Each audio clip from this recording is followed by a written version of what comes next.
Uh, Today, I'm going to talk about your emotions. Uh, I want you to take notice to your own emotions. What happens to you naturally in your natural, instinctive part of your body that reacts to whatever your eyes see or your ears hear. So if you sit in front of a video or a movie and it affects you, you don't realize it sometimes, but you'll watch things like on the news, and they will get the reaction that they want from you because you'll get tensed up, you'll get upset, you'll get angry, you'll get mad, you'll have a feeling of hopelessness, you'll feel like there's nothing you can do about this, and you'll just walk around upset.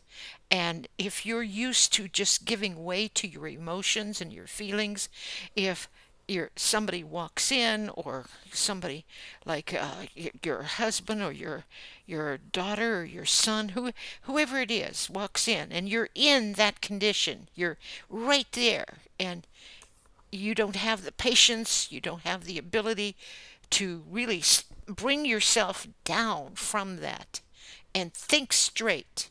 And maybe they do something that you have asked them not to do or don't like, and you can't handle patience, you can't handle anything because you're still on that emotional high of whatever these things have done to you.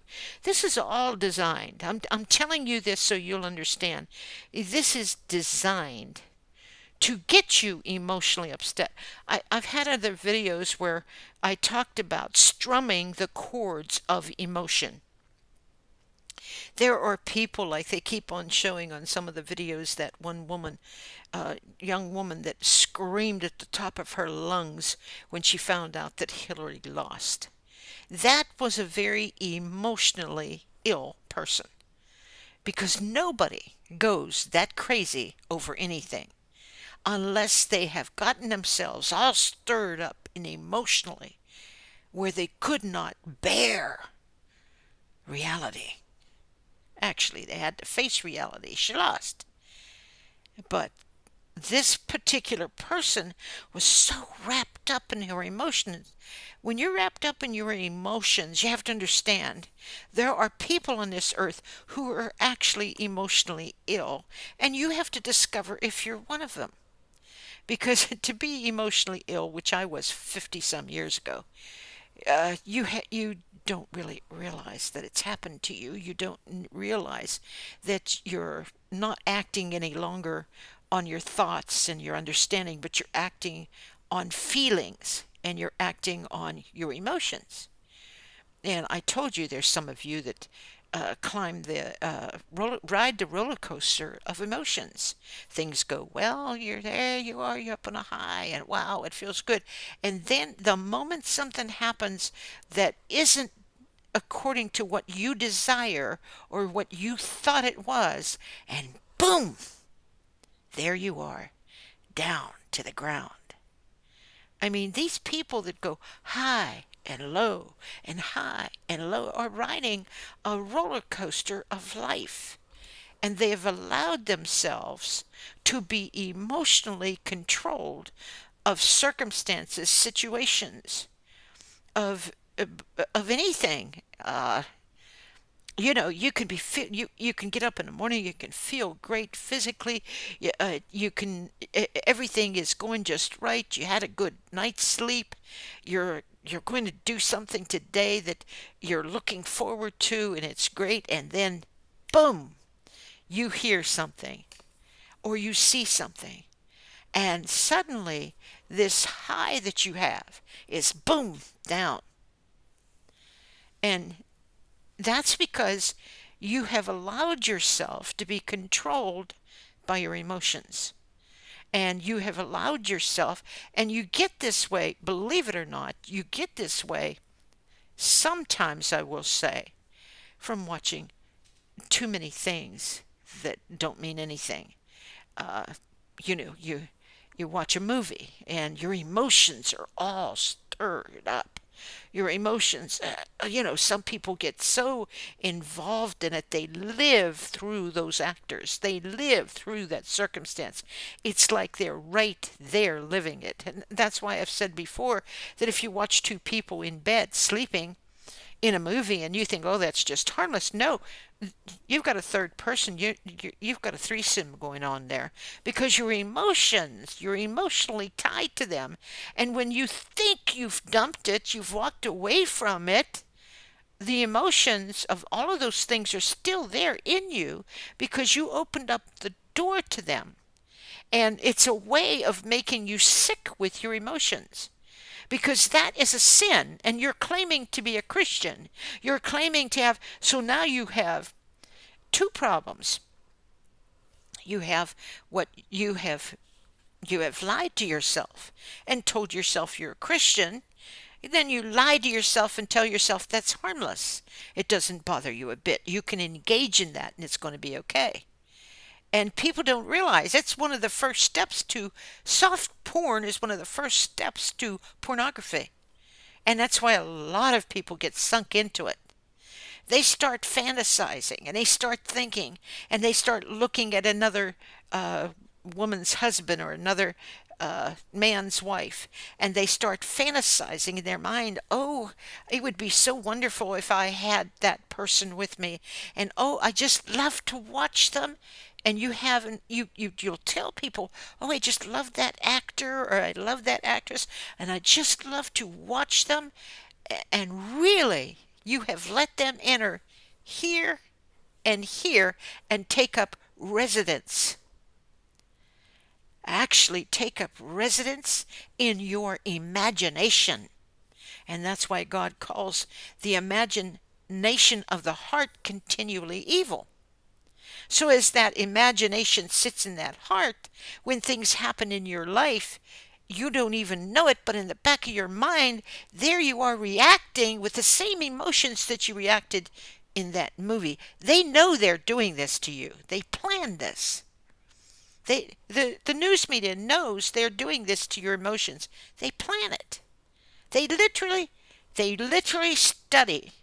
They study what you buy, what you wear, what you think, what you do, and they study you so that, oh, okay, then you can touch on this one and send that advertisement to them. Touch on that one. This is what they need. Why, we got it made. We can influence these people and cause them to do exactly what we want because we have targeted them and you don't even know it. You have no idea. And where the sin is on your part is engaging in the sin. That's how they get in. They don't get in because they have the power to do that to you. They get in because you say, "Come on, come on, come on, do whatever you want to with my emotions. I'm going to be all right.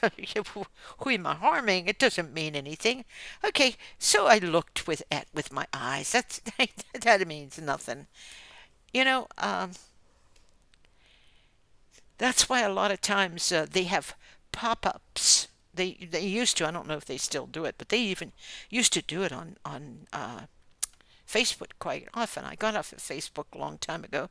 I'm getting off of it again. I don't use it anymore. And the reason why I get off of it is because I can't keep up with the people that try to friend me. I just, it's impossible. It's unfair to them and unfair to me. So I just quit it. I just don't answer it anymore. I don't seek it anymore. I wanted to use it to contact my family, and they don't seem to want to contact me. So what do I need it for? So understand, like I have always taught you, that uh, your choices mean a lot, and you honestly believe that it hasn't affected you, it hasn't touched you, it hasn't troubled you, it hasn't disturbed you, it has done nothing, but it affects you in every part of your thinking in your life. This is what makes it so important for you to die to self, to the flesh. Because as long as that emotions live, and I am telling you, when you love, ugh, the living dead, or you love to watch carnage, or you love to watch a movie where somebody gets beaten and raped and ravaged and all of that, and you sit there spellbound. See, it is casting a spell on you, but you're spellbound. You're so, oh my, you can't get enough of it. And yet you're a Christian. Why? You just come out of church. Maybe on a Wednesday night you come out of church and you went home and you turned on a movie. And wow, hey honey, you ought to see this one. This is really a good movie. See, Hollywood, they have proven that when they use that lion and it roars, how they chose to use that lion. Seeking whom we may devour, which is exactly Satan seeking whom he may devour. It's right out of the Bible. And that is what they chose to do that. So that tells you they know exactly what they're doing. Exactly. And if you love Hollywood, I know, I grant you, there are some men and some women who have kept themselves apart from that. And you can tell who they are by the way they think. You can, you can, there used to be like the Johnny Carson show. These night life people, I'd never sit in front of them. Well, I wouldn't sit in front of Johnny Carson either, because as they get rank, they get terrible. What do you want to? Well, I don't want entertainment in my life. I don't want this kind of entertainment. So when they sit there and they do this kind of thing, you're engaged in it. See, the Bible says temptations is not a sin, but it is when you entertain it. See, that is why they call movies entertainment. Books can even be entertainment. I mean, like I said, that 55 plus community I lived in, my husband would come home so disappointed looking for a decent book to read in the library. And he said tons of harlequin romance was all they had there. Tons of them. He says you couldn't get away from them. You couldn't find a decent book to read. He liked outdoors, mountain men, stuff like that.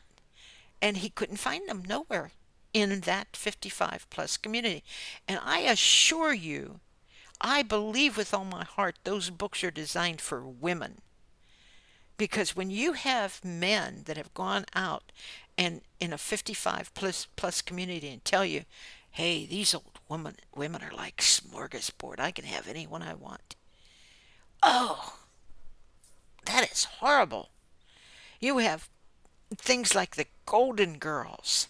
They're having sex and they're older and Betty White was one of the worst ones.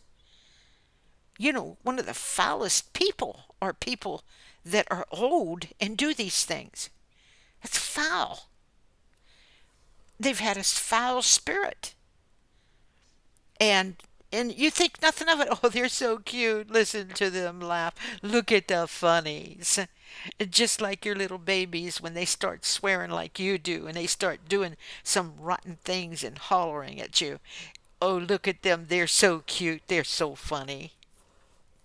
I mean, that mentality is a terrible thing to have. Because you don't have any common sense, and you cannot tell the difference between right and wrong. And I'm going to tell you why. You're emotionally led by everything. That's why you'll see singers worshipped. I mean, downright rotten people. People who are so foul, so engaged in evil. I mean, like one of them that you can see, she would let people in the audience go under her crotch and put their hands in her crotch. Oh, but she's respected. I mean, you could find her on The Voice. Not now, but when she was on it. Oh, she is so. Wow, what a woman. She can really sing. Like the one that is so famous that said, "What's wrong with eating human flesh? It tastes good. I don't see the big deal of it." But, oh my goodness, her voice is so wonderful. And you worship them. And you let your kids worship them. Like I said, that fine young man, that officer that had a town hall meeting where he gathered the parents together and he wanted them to bring their kids, and their kids were all in the back while we sat in the chairs. And there was a reason for that. He began to play some music. There was everyday music that you hear on the radio. And they were dirty, rotten, filthy songs. And every 7, 10, and 12-year-old that was back there could sing every word of them. And he was telling the parents what they were allowing their children to listen to. He did a good job preaching. He did a good job bringing it out. I mean, like I said, he was the one that brought me the hood of a satanic coven that was raping people just right up the road from me. And after I prayed and they caught them, I mean, when I prayed, the screaming and everything, the blood-curdling screaming, not that I was afraid, but you knew something horrible was happening to some young ladies. And they were, because that was a satanic cult. If it would have been just a witch's coven, it would have been bad enough, but a satanic cult. And when I stood there on that hillside in pitch black at night with no lights, listening to that blood-curdling scream, in the name of Jesus Christ, I rebuked it, and the police caught them. But, in that remote place now, where would the police be? Everybody has listened to this defund the police. Sure, there's always been some bad apples, and you could have taken care of them. But you had to go and destroy it all. So now, who do you have to protect you? They take away your guns, you have nothing to protect you. Hitler did the same thing. I mean, all of you people love to say, "Oh, he's doing what Hitler." No, he's not. What Hitler did was he took away the guns. And when he took their ability to protect themselves, then he went in and put them in camps because they had no protection. They had no way to stop them. He could take everybody with guns because, you see, they had guns. And so people either got shot down or they got gassed.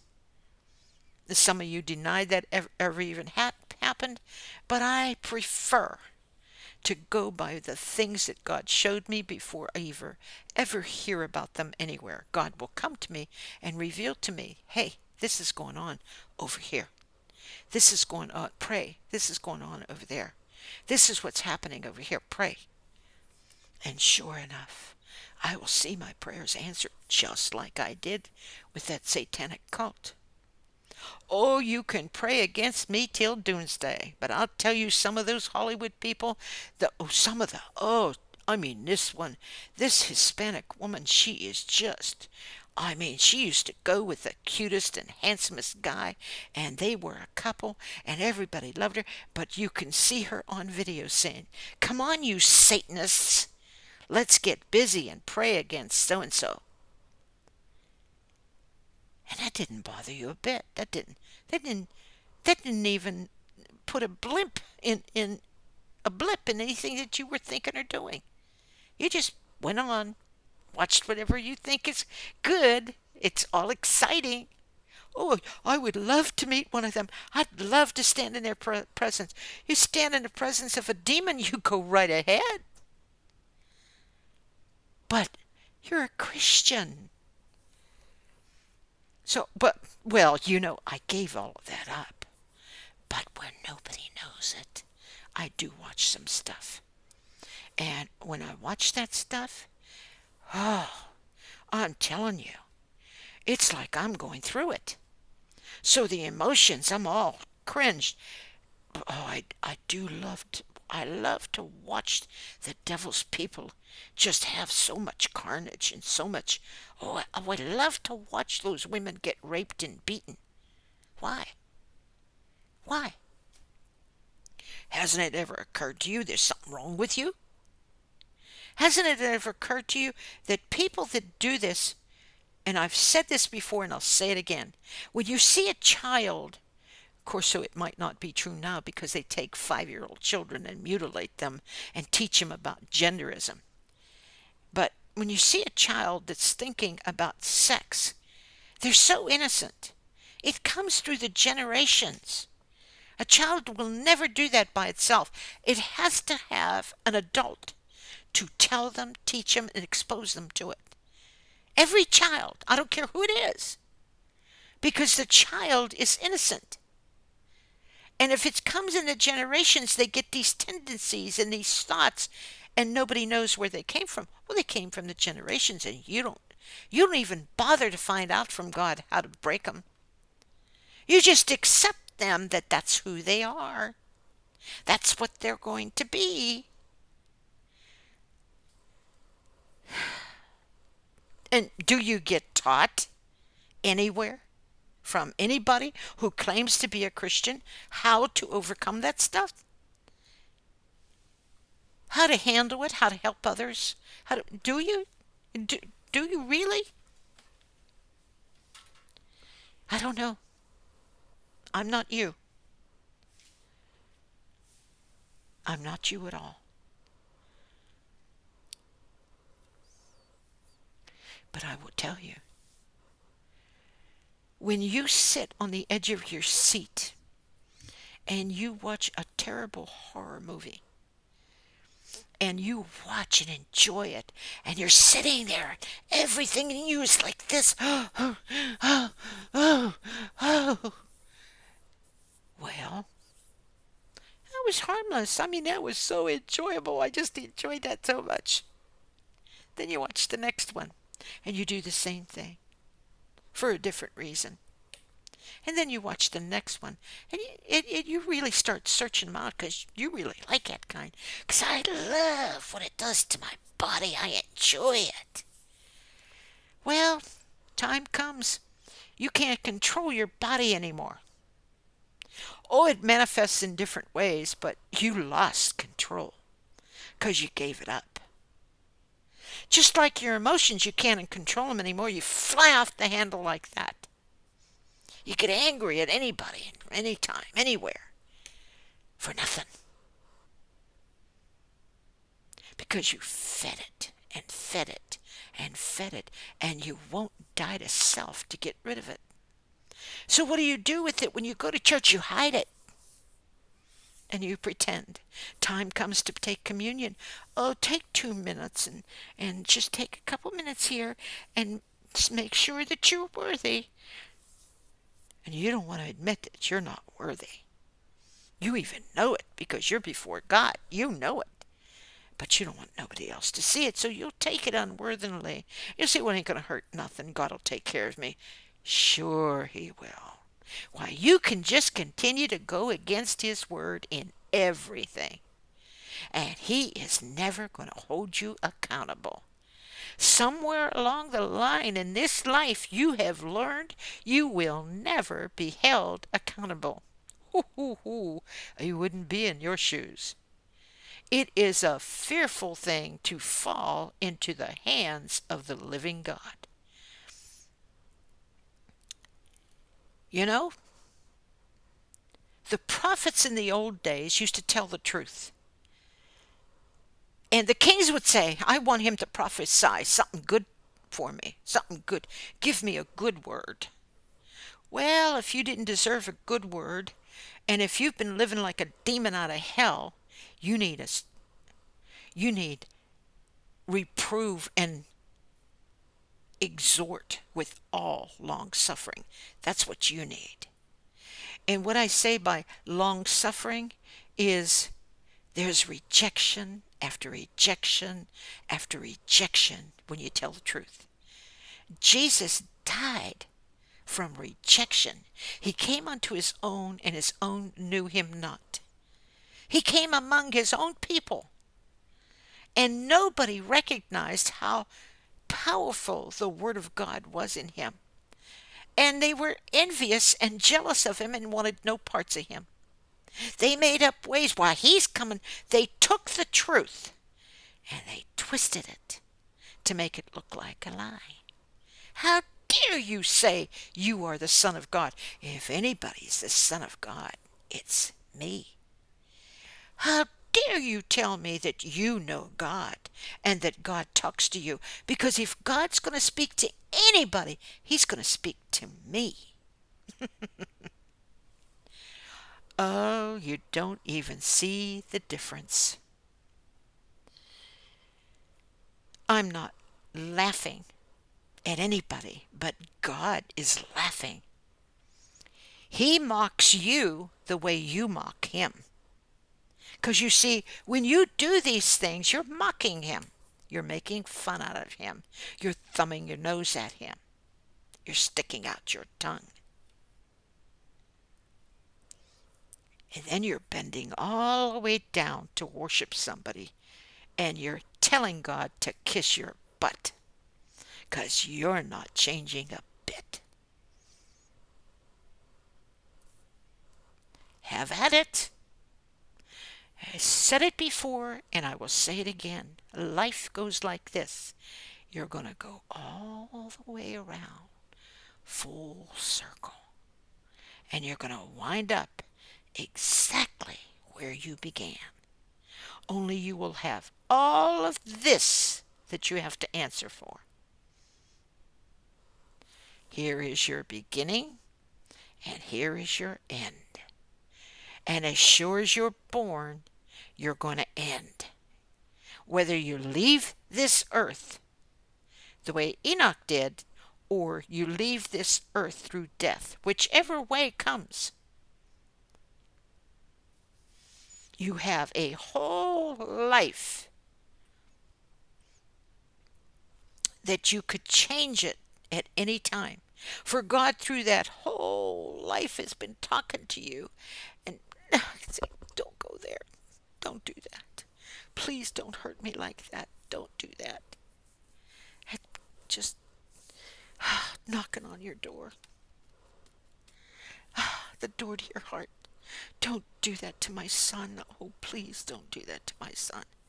I mean, that's the way he will appeal to you at first.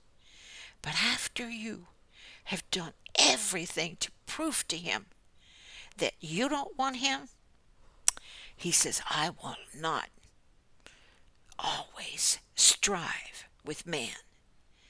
Because you see, I told you before, when you invited him in, you said, Father,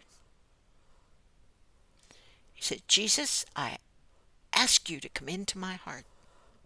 I've lived my own way. I've done my own thing. Now, I want to live for you. Well, you can't live for him without the Bible. Without understanding what's in that Bible, you can't live for him because the Bible is him.